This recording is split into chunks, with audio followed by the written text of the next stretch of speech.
warahmatullahi wabarakatuh. Alhamdulillahirabbil alamin wa bihi nasta'inu ala umuri dunya waddin wa ala alihi wa sahbihi ajma'in. Amma ba'du. Bapak Ibu rahimakumullah, senang sekali saya bisa berjumpa dengan ibu-ibu. Salam silaturahim kami haturkan.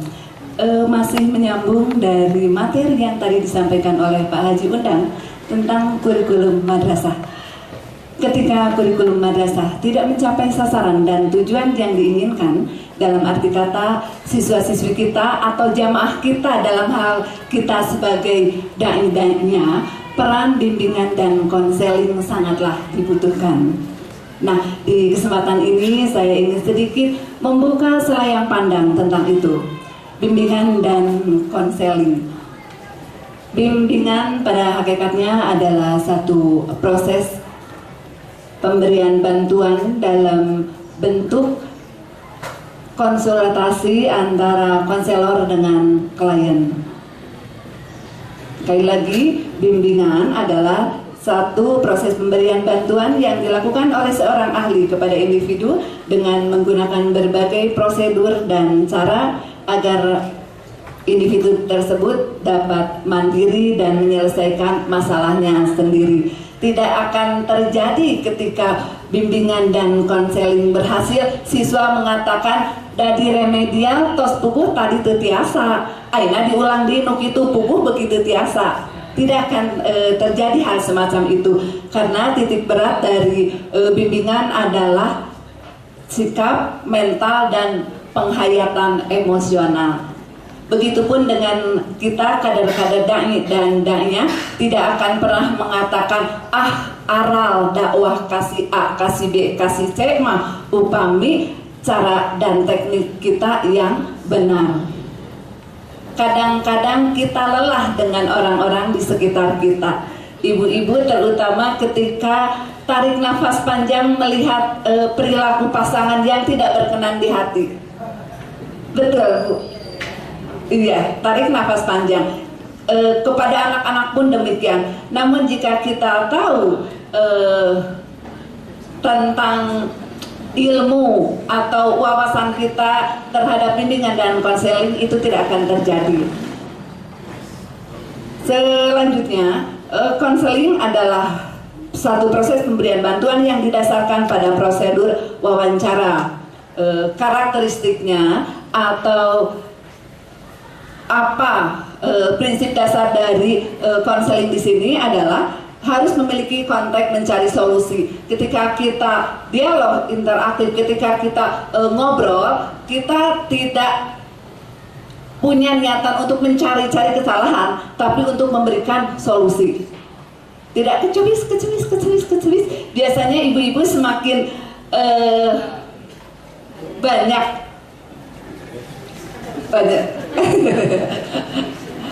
banyak kecemis akan banyak membicarakan hal-hal yang tidak diperlukan. Di sini karakter dari konselor tidak boleh seperti itu, karena harus berkontekan mencari solusi. Kemudian sifatnya terarah dan terkendali, tidak mawur begitu saja, tidak kemana saja. Ibu-ibu hari ini dilatih untuk menjadi dai-daiyah yang profesional, yang secara langsung akan mendapatkan pengetahuan-pengetahuan dan membuka wawasan untuk bisa menjadi orang-orang yang hebat. Insya Allah semangat gerakan ibu berdakwah akan memunculkan kemajuan bagi lembaga dakwah Islam Indonesia di Kabupaten Garut.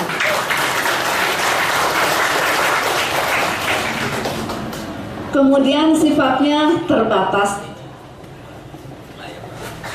tidak ke sana kemari, materinya pun tidak ngacak ke sana kemari, tapi itu saja. Karena kita dipagari oleh waktu, sehingga saya juga harus lari-lari kejar waktu. 10-15 menit, insya Allah materi yang saya sampaikan akan tuntas. Dilanjut dengan tujuan kita mengenal dan bimbingan dan konseling adalah membantu individu agar mencapai perkembangan secara optimal sesuai dengan bakat, kemampuan, minat, dan nilai-nilai yang mampu memecahkan masalah sendiri. Bu Pauline, prinsip dasarnya apa sih dari BK itu? Yang pertama, prinsip kerahasiaan. Kita harus bisa menjaga rahasia klien kita, tidak diumbar. Keluh kesah yang mereka rasakan, kegelisahan yang mereka alami tidak kita umbar ke sana kemari. Kemudian yang kedua, tadi khairun nas anfa'uhum linnas, sebaik-baik manusia adalah orang yang paling besar manfaatnya. Insya Allah dengan sukarela kita bisa memberikan solusi kepada klien kita, tidak atas dasar materi. Rasa-rasanya ketika ada jamaah yang datang kepada kita, saya yakin Bapak Ibu tidak berpikir mereka akan memberikan imbalan apapun, kecuali barangkali tadi ya Pak ya, sekolah formal akan mendapatkan bantuan, Bos. Yang formal. Kalau kita di sini tidak akan seperti itu. Prinsip dasarnya atau asas-asasnya adalah kesukarelaan. Kemudian kekinian. Kita selalu melakukan update kemampuan dan keterampilan kita, baik secara langsung maupun tidak langsung. Dan yang terakhir adalah uswah hasanah, tuturi handayani. Modal dasar dari kita sebagai dai-dainya adalah pertama ibda bin nafsik, yang kedua uswatun hasanah. Insya Allah jamaah kita, warga kita akan mengikuti apa yang kita sampaikan.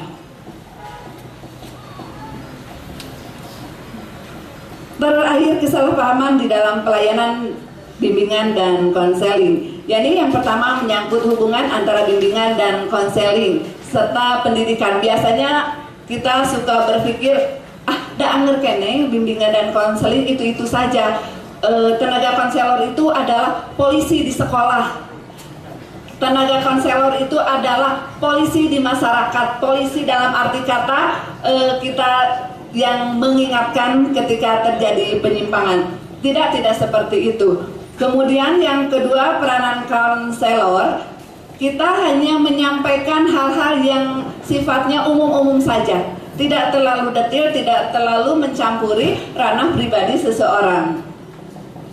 Kemudian kualifikasi keahlian, tidak sembarang orang bisa menjadi tenaga BK, tetapi mereka harus dilatih dan dididik sesuai dengan tahap pendidikan masing-masing. Kalau hari ini Bapak Ibu tengah dilatih menjadi dai-daiyah profesional, bisa kita sebutkan Ibu tengah dilatih menjadi tenaga konselor sesuai dengan kapasitas Ibu sebagai dai-nya. Dan yang terakhir, penggunaan instrumen bimbingan dan konseling. Kita bisa menggunakannya dengan cara wawancara, pemberian nasihat, gagasan, dan lain sebagainya. Mudah-mudahan kehadiran Bapak Ibu di sini akan dirasakan keberadaannya dan juga kemanfaatan utamanya bagi umat dan masyarakat, terutama bagi umat LDII. Barangkali itu yang bisa saya sampaikan karena kita dikejar oleh satu pemateri lagi dan sesi tanya jawab. Terima kasih, mohon maaf atas segala kekurangannya. Wabillahi taufiq wal hidayah. Assalamualaikum warahmatullahi wabarakatuh.